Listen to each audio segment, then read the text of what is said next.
E aí, estudante? Aqui é o Diego Vitor, de volta para mais uma série de vídeos. Hoje iniciamos com o nosso estudo sobre um objeto matemático muito relevante para a física, que são os vetores. Mesmo que você não tenha ideia do que se trata, tenho certeza que você tem alguma noção, pelo menos intuitiva, do que seria um vetor. Eu preparei um esquema. Imagine a situação seguinte. Seu personagem de RPG está posicionado no centro de uma encruzilhada e tem 4 opções de deslocamento, cada uma distante 5 metros da sua posição atual. A voz do mestre pode ser ouvida de longe e você é informado de que apenas uma das portas te leva à vitória. Porém, você tem que seguir estritamente a ordem do mestre. Você aceita o desafio e em seguida vem a ordem.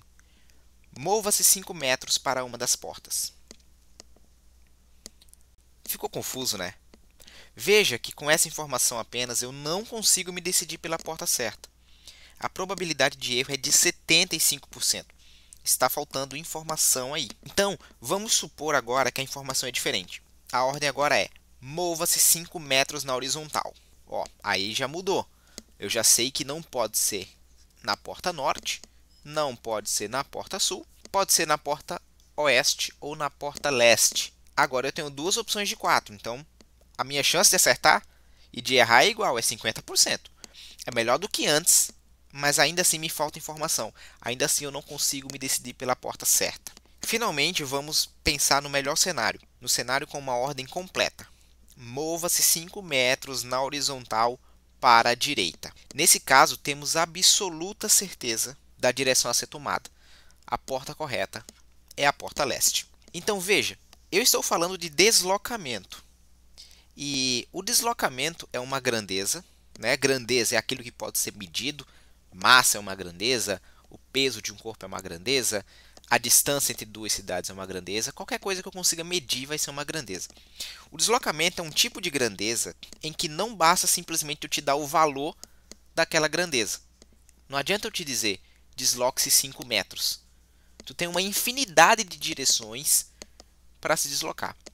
O deslocamento ele é um exemplo clássico de uma grandeza vetorial, ou seja, é uma grandeza em que não basta eu dar apenas o valor, eu tenho que fornecer a direção e um sentido para que esse deslocamento faça sentido. Assim como o deslocamento, força é um vetor, velocidade é um vetor, aceleração é um vetor. E um dos motivos de eu estar fazendo um curso básico de vetores é porque futuramente eu pretendo trazer algumas aulas de física para esse canal. E uma das coisas que mais trava o estudante quando ele começa a aprender física é que ele está lá. Começou o primeiro ano do ensino médio, está tendo as suas primeiras aulas de física, começa a ver sobre cinemática. Aí ele vai estudando bem, vê o que é uma distância, o que é um deslocamento, definição de velocidade, definição de aceleração, equações horárias.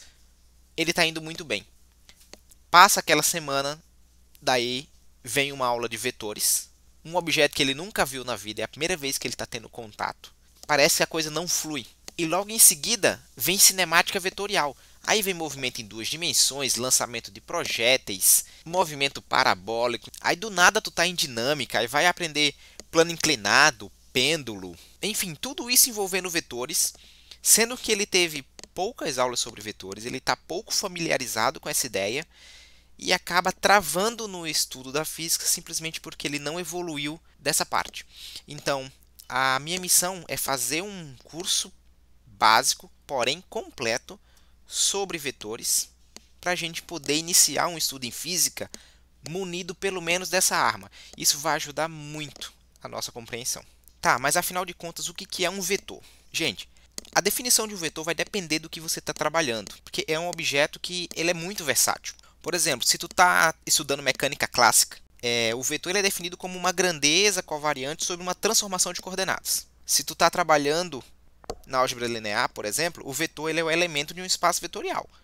E daí tu vai, abre um parênteses e explica o que é um espaço vetorial, suas propriedades, etc.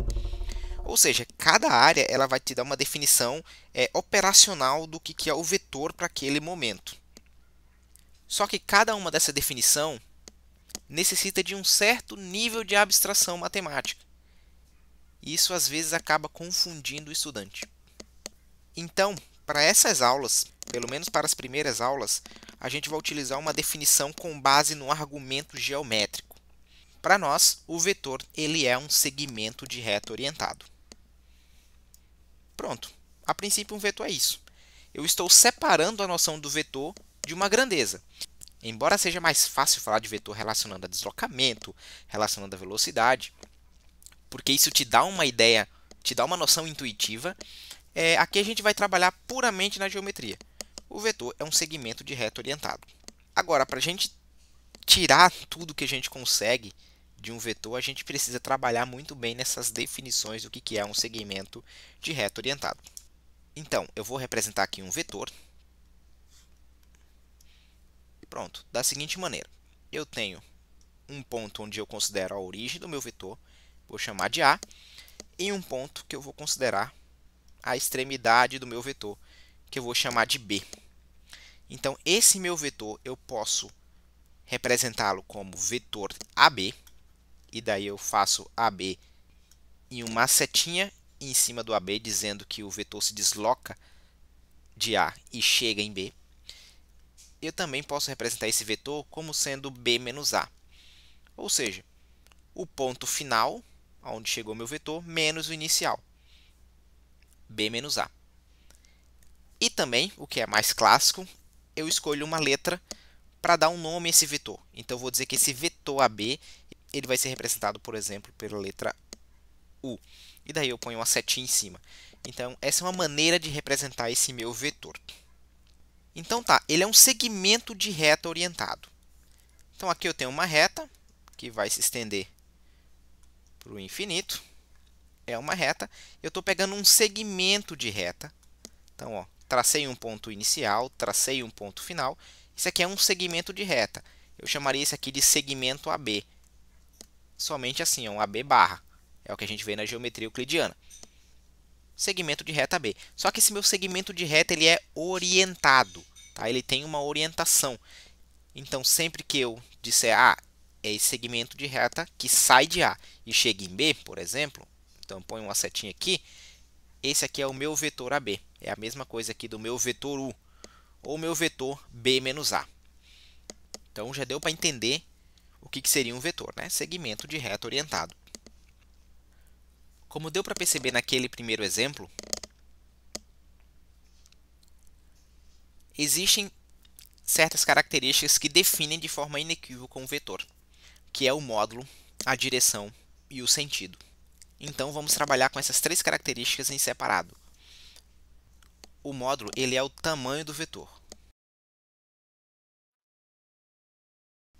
Também pode ser descrito como a intensidade de um vetor, principalmente quando você está trabalhando com uma grandeza. Você tem o vetor velocidade, e daí você quer saber qual que é a intensidade do vetor velocidade. Eu estou simplesmente perguntando o módulo, qual é o tamanho desse vetor no espaço. Tá? Um outro sinônimo é norma. Quando eu perguntar qual que é a norma de um vetor, eu estou querendo saber qual que é o módulo desse vetor. A gente define o tamanho de vetor de uma maneira muito simples. Vocês conseguem ver que o meu papel aqui ele é quadriculado, tá?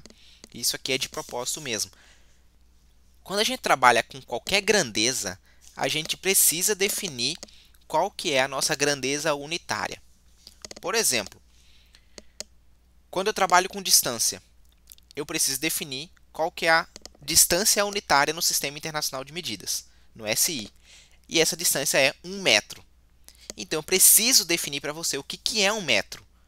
Por quê? Porque a partir daí, eu consigo comparar outras coisas, sabendo quantos metros essa coisa tem. Então, se eu disser que a distância de Porto Alegre para Caxias do Sul é de 150 km, eu estou dizendo que entre Porto Alegre e Caxias do Sul, eu tenho 150 mil metros, ou seja, 150 mil vezes o valor escolhido como unitário. Se eu compro alguma coisa na feira por meio quilo, eu quero meio quilo de calabresa. Esse meio quilo está sendo comparado com 1 quilograma padrão. Eu tenho uma definição do que é 1 quilograma padrão e a partir daí eu comparo as minhas coisas com 1 quilograma padrão. Então, meio quilo de calabresa significa que tem a metade da massa que tem o quilograma padrão. Isso vale para qualquer medida, unidade de tempo também. Eu tenho que definir o que é um segundo, qual que é o tamanho de um segundo, e a partir daí eu tenho os múltiplos do segundo, sejam múltiplos maiores que 1, sejam múltiplos menores que 1, né? Os submúltiplos, milissegundo, microsegundo, etc. Eu sempre tenho que ter qual que é a minha grandeza unitária. Para um vetor é a mesma coisa. Primeiramente eu defino qual que é o tamanho do meu vetor unitário e na sequência eu faço comparações dos outros vetores com o meu vetor unitário. Por exemplo, nesse papel quadriculado eu vou dizer que esse tamanho aqui de 2 quadradinhos ele vale 1 unidade. Todo vetor que tiver o tamanho 2 quadradinhos vale 1 unidade. Se eu tiver esse vetor aqui, eu digo que ele é um vetor de tamanho 1. Já esse vetor aqui é um vetor de tamanho 2. Por quê? Comparando com a minha unidade, ele tem o dobro do tamanho, ele ocupa 4 quadradinhos. Já esse vetor aqui, que aponta para esse lado, ele tem meia unidade, porque ele só ocupa 1 quadradinho. Veja como é simples. Eu defino qual que é a minha unidade e a partir daí eu comparo meus vetores com a minha unidade. E sempre que a gente está trabalhando com vetores, o ideal é que nossos vetores sejam proporcionais. Se eu disser que esse aqui é um vetor 2 e eu quiser representar um vetor 3, seria interessante que esse fosse o meu vetor 3 unidades, mantendo o padrãozinho. Ó.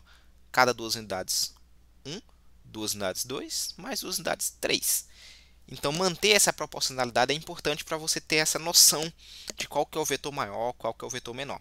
A razão de se chamar módulo vem justamente da definição de módulo de um número real. Imagine que aqui eu tenho a reta real, aqui eu vou dizer que é o meu zero, e para cada tracinho eu vou traçar um número. 1, aqui é 2, aqui é 3, aqui é 4, desde que eu siga aqui para a direita. Se eu seguir para a esquerda, eu vou traçar os negativos. Menos 1, menos 2, menos 3, menos 4 e etc. Sempre diminuindo aqui quando eu for para a esquerda. O que é o módulo de um número? O módulo de um número é a distância que ele está do zero. Por exemplo, qual que é o módulo de 2? 2. Se eu contar quantas unidades tem de 2 até 0, dá 2. E se eu te perguntar qual que é o módulo de menos 2? O módulo de menos 2 também é 2, porque o menos 2 ele está distante do zero também 2 unidades. Ele é simétrico em relação ao 2 positivo. Então, o módulo dele é o mesmo. Então, funciona assim. Se o meu número é positivo, o módulo de x é igual ao próprio número, né? Se o número é maior que zero. Maior ou igual a zero, vamos dizer assim. Então, por exemplo, qual que é o módulo de 3? É o próprio 3. Qual que é o módulo de 4? É o próprio 4, porque é a distância que eu estou do zero. Agora, se meu número é negativo, o módulo dele é ele com o sinal trocado. Então, eu posso escrever assim, módulo de x é igual a menos x quando x é menor do que zero. Ou seja, se eu quero saber o módulo de menos 4, vai ser menos 4, que dá 4. Porque é a distância até o zero. De maneira geral, você ignora o sinal. Qual é o módulo de menos raiz de 3? Raiz de 3. Qual que é o módulo de raiz de 7? Raiz de 7. Então, o módulo é um tamanho. Se eu pensar em reta real, por ser uma distância, ele sempre vai ser positivo. E é assim que eu defino o módulo do meu vetor. Não importa se ele está indo para a direita, indo para a esquerda, indo para a diagonal, o módulo dele vai ser o tamanho dele. Então, eu vou simplesmente calcular qual que é o tamanho que esse vetor está ocupando no espaço. Dado que eu já defini qual que é a minha unidade. Isso aqui é arbitrário, tá, pessoal? Nesse exemplo aqui, eu defini que cada 2 quadradinhos vai ser uma unidade. Em qualquer outro exemplo, eu posso definir que um quadradinho é uma unidade. Às vezes é mais prático até. Se você for fazer uma questão, isso vai ficar claro pela questão. Ela vai te dizer qual que é o tamanho que define uma unidade. Agora vamos trabalhar com o conceito de direção. Precisamos lembrar de alguns conceitos de geometria analítica para a gente conseguir trabalhar de forma satisfatória com o conceito de vetores, tá? Lembrando que a gente está trabalhando com uma definição geométrica de vetor até o momento. Então, é bom a gente ter uma base em geometria. Então, sejam aqui duas retas, reta R e reta S. E essas retas elas têm uma característica aqui, ó, tem uma angulação com relação ao eixo x. A direção dessa reta é dada pelo ângulo que ela faz com o eixo x, sendo que o ângulo começa no eixo x e termina na reta seguindo o sentido anti-horário. Nesse caso aqui, o α2, a inclinação da reta S, é um ângulo que eu meço do eixo x até a minha reta. Então, esse é o meu α2. Para a reta R, seria o α1, sai do eixo x e chega na reta. Então, esse é o α1. Essa é a única maneira de ver isso? Não.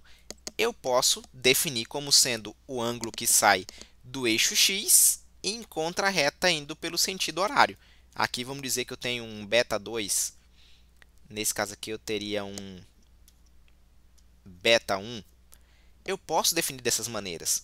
Mas por que eu não vou definir dessas maneiras? Quando a gente precisar trabalhar com trigonometria, a gente vai precisar muito dos conceitos de ciclo trigonométrico.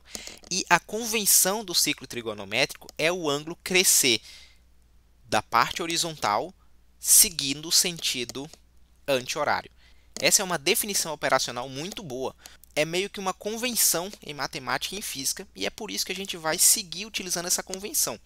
Então, quando eu traçar uma reta, que eu perguntar qual que é o ângulo que essa reta faz com o eixo x, você já sabe que você vai partir do x e chegar na reta seguindo o sentido anti-horário. Por exemplo, se eu tivesse uma reta assim, por exemplo, e eu quisesse saber qual que é o ângulo dela sai do eixo x e chega na reta. Esse aqui seria o α3. Esse é o ângulo que essa reta faz com o eixo x. Por que eu estou falando isso? Porque, como o vetor ele é um segmento orientado de reta, ele tem por base uma reta, que a gente chama de reta diretora. É a reta diretora que dá a direção do meu vetor. Então, sempre que eu quiser comparar dois vetores, falando de direção, eu tenho que ter noção da reta diretora. Por exemplo, aqui eu tenho três retas, sendo que a reta R1 e R3 elas são paralelas, ou seja, a direção que elas fazem com o eixo x é a mesma, que nesse caso é até zero. Já a reta R2 ela tem uma direção diferente. Se eu traçar aqui o eixo x, ou seja, um eixo horizontal, esse aqui seria o ângulo que a minha reta R2 faz com o eixo horizontal. Veja que α é diferente de zero, né? A reta está oblíqua, está inclinada. Diferente aqui de R1 e R3, que tem ângulos, vou chamar de α1 e de α3. E esse ângulo é igual a zero porque as retas são paralelas ao eixo. Então, R1 e R3 definem a mesma direção. R2 define uma direção nova. Se eu tiver um vetor, por exemplo, vetor U em cima de R1, e aqui eu tenho um vetor V em cima de R3, o vetor U e o vetor V eles são paralelos. Então, eles têm a mesma direção, que nesse caso é a direção horizontal. Já o vetor W, por exemplo, ele tem uma direção diferente de U, diferente de V. Então, é a reta diretora que define qual que é a direção do meu vetor. Então, mesmo que eu não tenha reta diretora, por exemplo, aqui e aqui, eu tenho o meu vetor A, eu tenho o meu vetor B. Esses vetores você sabe, você olha e diz, eles têm direções diferentes. Por quê? Porque a reta diretora que conteria A é bem diferente da reta diretora que conteria B. É isso que eu tenho para falar sobre direção. E para finalizar, sentido. Então, seja a reta diretora R1, toda reta diretora ela vai definir dois sentidos. Por exemplo, essa reta R1 ela é horizontal. Eu escolho um ponto qualquer para ser minha origem. E daí, essa minha origem define dois sentidos. Ou o sentido para a direita, ou o sentido para a esquerda. Então, aqui eu tenho o vetor U, aqui eu tenho o vetor V, por exemplo. Então, esses dois vetores eles têm a mesma direção. Por quê? Porque a reta que o define é a R1. A reta diretora deles é a R1. Mesma direção, porém sentidos opostos. Enquanto U está indo para a minha direita, V está indo para a minha esquerda. Outro exemplo, ó, reta R2 é uma nova reta diretora. Ela também define dois sentidos. Eu posso dizer que aqui é a minha origem. Qualquer ponto dessa reta pode ser minha origem, tá? Isso aqui é arbitrário. Esse sentido subindo, né? Vou dizer que está subindo aqui, ó, que está caminhando como se fosse para a minha direita, é um sentido. Já esse sentido descendo é outro sentido. Então, são vetores, de novo, dois vetores que têm a mesma direção, mesma reta diretora, mas têm sentidos diferentes. Toda vez que eu tiver dois vetores, eu tenho que olhar para as três características dele para comparar os vetores. Ter noção das três principais características de um vetor nos ajuda com o seguinte, a definir o conceito de vetor livre. Imagina que eu tenho esse meu vetor U aqui, eu peguei esse meu vetor U, levei para cá, e agora eu vou dar o nome de V. Vou replicar de novo, dar um outro Ctrl V, arrastar esse meu vetor para cá, vou dar o nome de W, fazer mais uma vez. Dei um Ctrl C, Ctrl V, vou arrastar esse meu vetor para cá e vou chamar ele de K. Eu tenho 4 vetores que são a mesma coisa, pessoal. O vetor ele é um objeto livre e essa é uma das características mais sensacionais de se trabalhar com o conceito de vetor. Desde que eu não mude módulo, direção nem sentido do meu vetor, esse vetor ele pode estar em qualquer lugar do espaço, que ele vai ser o mesmo sempre. Eu posso chamar o vetor V, o vetor K e o vetor W de representantes do vetor U. Por quê? Eles têm o mesmo módulo, o mesmo tamanho, eu só fiz copiar e colar. Então, eles têm o mesmo tamanho, a mesma direção e o mesmo sentido. Tá? As retas são as mesmas, retas diretoras aqui que definem. Tá? São as mesmas, a mesma inclinação. Como é que eu faço para saber se é a mesma? Eu traço uma reta horizontal aqui, calculo o ângulo que U faz com essa reta horizontal, sempre partindo da reta, chegando no vetor no sentido anti-horário. Faço a mesma coisa com V, a mesma coisa com W, a mesma coisa com K em qualquer ponto aqui. Sempre eu vou encontrar o mesmo ângulo. Aqui vale alfa, aqui vale alfa, aqui vale alfa, aqui vale alfa. O ângulo é sempre o mesmo. Então, a direção da reta é a mesma. E o sentido também. Ó. Pensando numa reta diretora que está inclinada, nesse sentido aqui, o meu vetor está crescendo. O meu vetor está subindo. Aqui, meu vetor está subindo. Aqui, o meu vetor está subindo. Aqui, o meu vetor está subindo. Então, veja, mesma reta diretora. Por quê? Porque ela tem a mesma inclinação. A reta diretora ela não precisa ser uma única reta.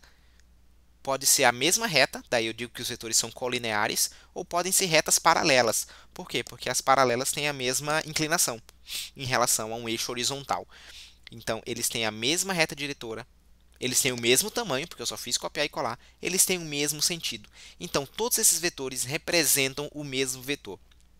Agora, imagina que eu pegue esse vetor aqui e inverta. Chame esse vetor de G.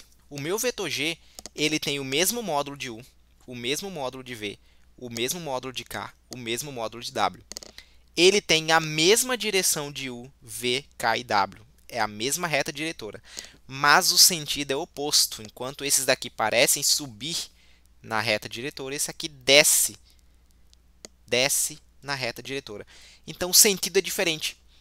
Então, falhou em uma das características. Se falhou em uma das características, eu não posso dizer que esses vetores são iguais.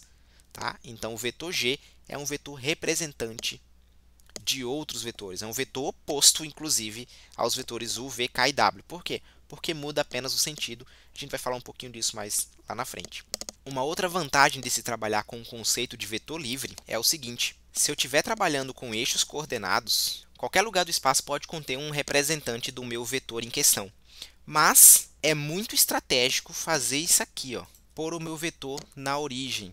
Estando na origem, eu consigo fazer muitas coisas com esse vetor, que é o que eu vou trabalhar nas próximas aulas, como, por exemplo, decompor o vetor, achar o módulo desse vetor de forma mais fácil, representar esse vetor como uma combinação linear de outros vetores. Não se preocupe, isso tudo eu vou abordar, mas o que eu quero dizer é que é muito mais prático saber que o vetor é livre, porque eu posso transportar esse meu vetor para onde eu quiser. E pensando nisso, é muito estratégico, quando couber, trazer o vetor para a origem de um sistema coordenado, porque aí eu consigo trabalhar muito melhor, de forma muito mais fácil com esse vetor. Bem, esse vídeo era só uma introdução sobre o conceito de vetor. Se o tema começou a ficar menos caótico para você, não deixe de dar um like e acompanhar os próximos vídeos dessa playlist. Para dúvidas e sugestões, use os comentários a seu favor e até uma próxima.